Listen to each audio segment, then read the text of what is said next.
The first shot shattered the glass above the radiator. Then came the rest. 8 in total. Measured. Intentional.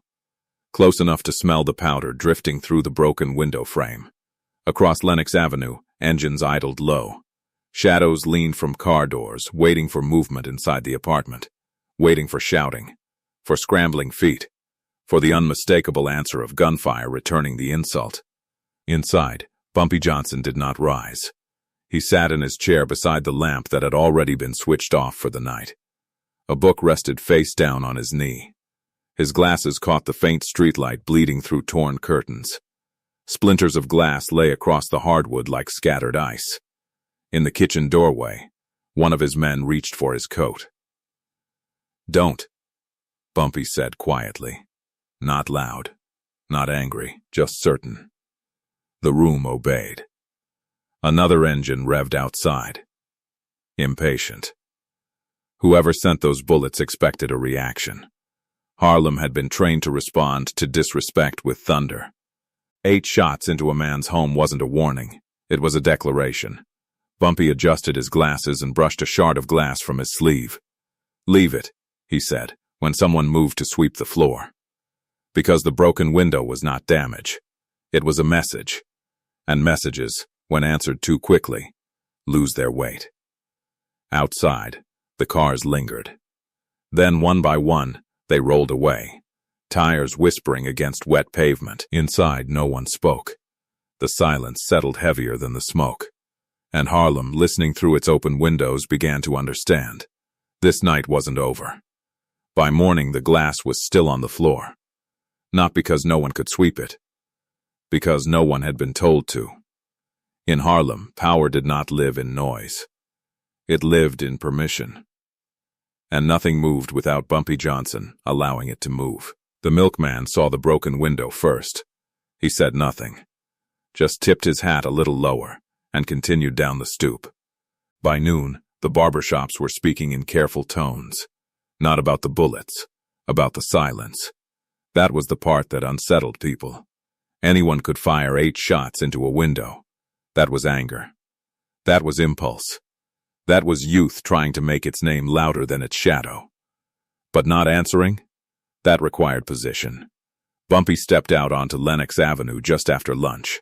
Same dark coat. Same measured stride. No bandage, no rush. He paused to greet Mrs. Ellison from the bakery. Asked about her nephew's schooling. Listened longer than necessary. A man untouched does not hurry. Every eye followed him. Children stopped bouncing their rubber ball. Men leaning against lampposts straightened without realizing it. Even the dice players in the alley lowered their voices. Not because he demanded it. Because Harlem had chosen him long ago. He had paid rent for families when fathers disappeared. Settled disputes before knives were drawn. Made sure winter coal reached apartments that had fallen behind. His authority wasn't carved out with threats. It was built with memory. So when 8 bullets struck his window and he offered no retaliation, the neighborhood did not see weakness. They saw patience. There is an unwritten law in a place like Harlem. Violence answers noise. Control answers insult.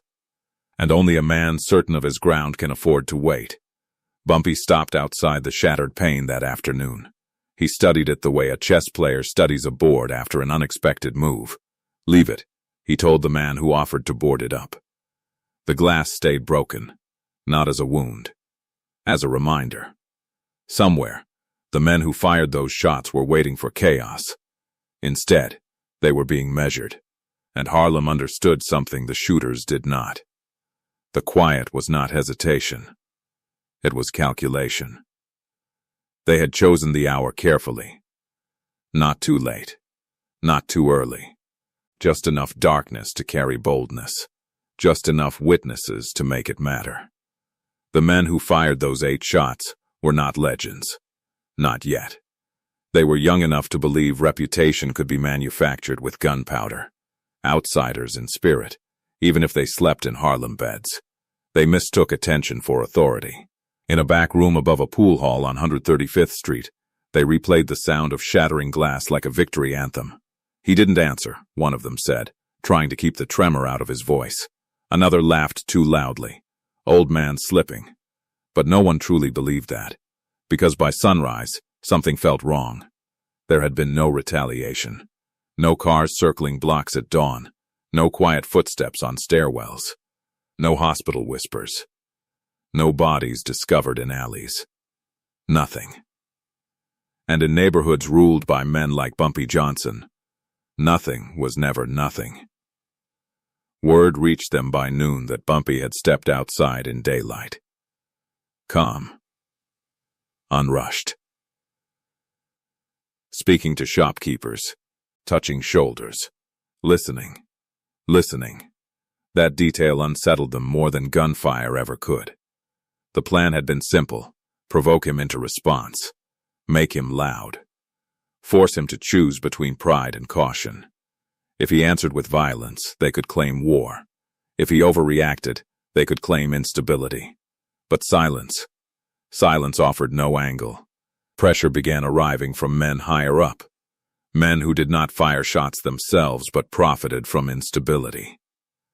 They expected escalation. Tension was currency. Blood was advertisement. You started something, an older voice told them over a rotary phone. Finish it. But finishing required understanding what had begun. And none of them understood why the broken window remained uncovered. They drove past the apartment twice that afternoon.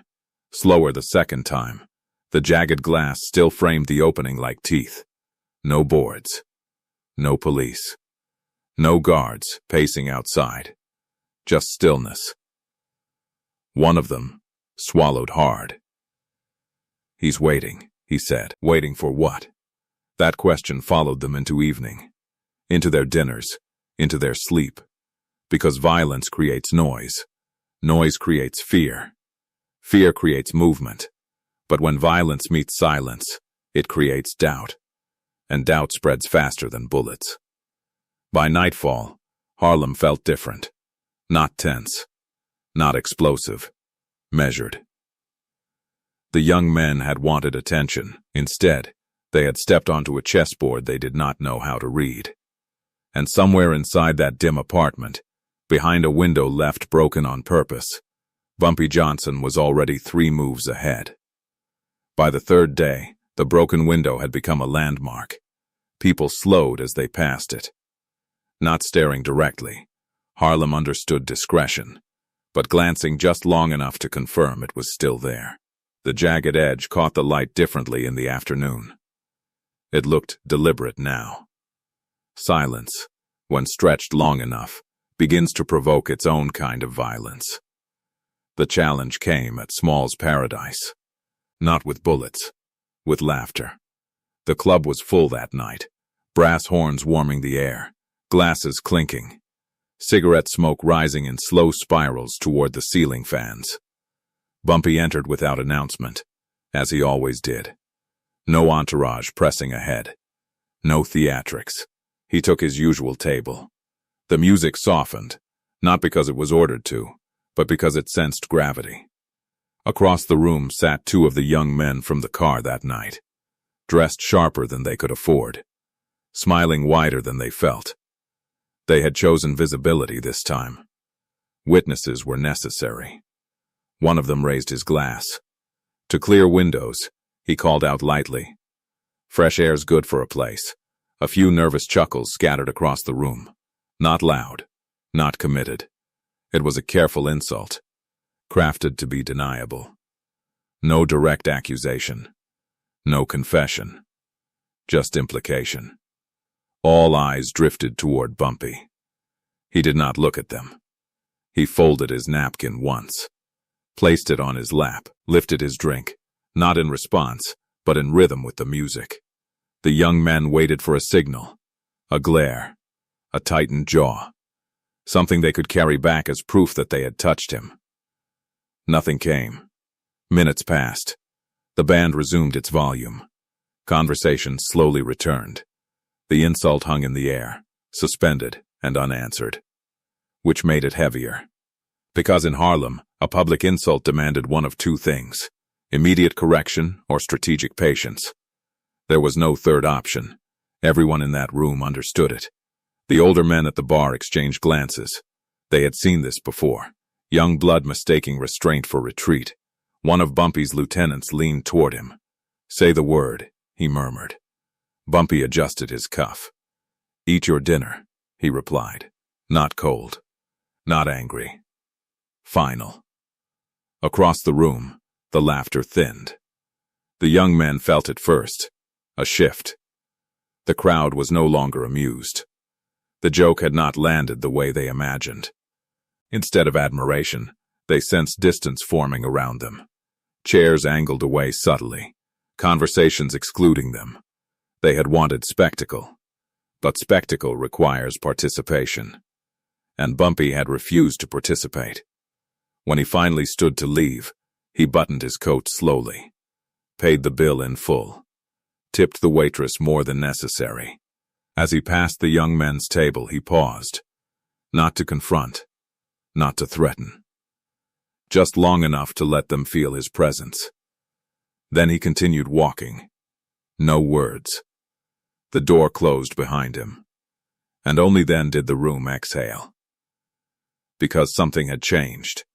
The insult had been thrown into the air, but instead of exploding, it had dissolved, and the men who fired 8 shots into a window began to realize something unsettling.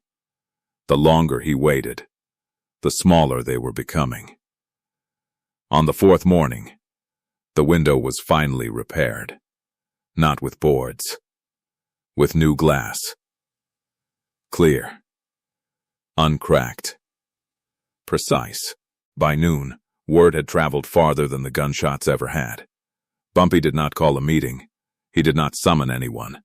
He simply took a slow walk down 135th Street, stopping where he always stopped. Barbershop, bakery, newsstand. Routine is a language. And he spoke it fluently.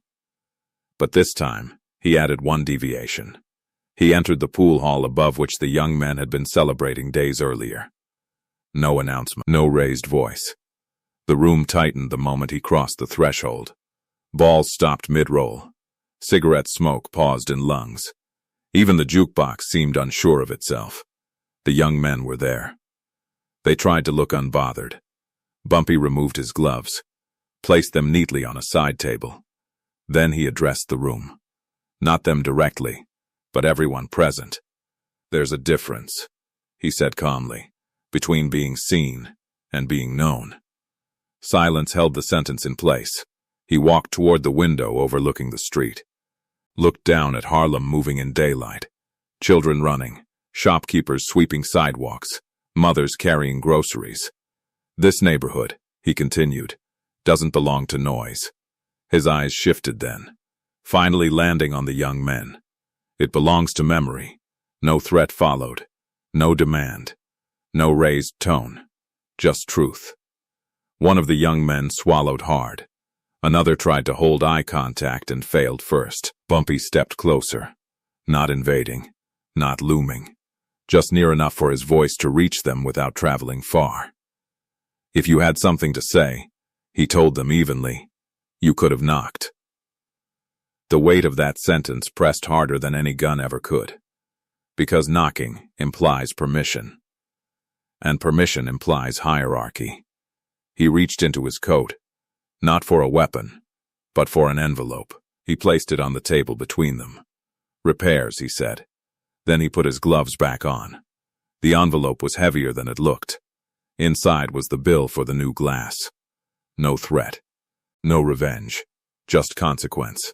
Bumpy walked out the same way he had entered, without hurry. And in that quiet pool hall, the lesson landed. The shots had been loud. But the silence that followed? That was power. By the end of the week, no one mentioned the gunshots anymore. Not because they were forgotten. Because they had been understood. The young men paid for the glass. Quietly. No speeches. No explanations. One of them even nodded when Bumpy passed him on Lenox. A gesture small enough to go unnoticed by strangers, but not by Harlem. And Harlem notices everything. The repaired window no longer drew attention. It blended back into the brick like it had always belonged there. But people remembered the days it stayed broken. They remembered how long it stayed that way, long enough for doubt to change direction. Mothers spoke about it while hanging laundry. Barbers referenced it without naming it. He didn't rush, they'd say. And that was the point. Power in Harlem had always been tested by noise, by men who believed strength required spectacle.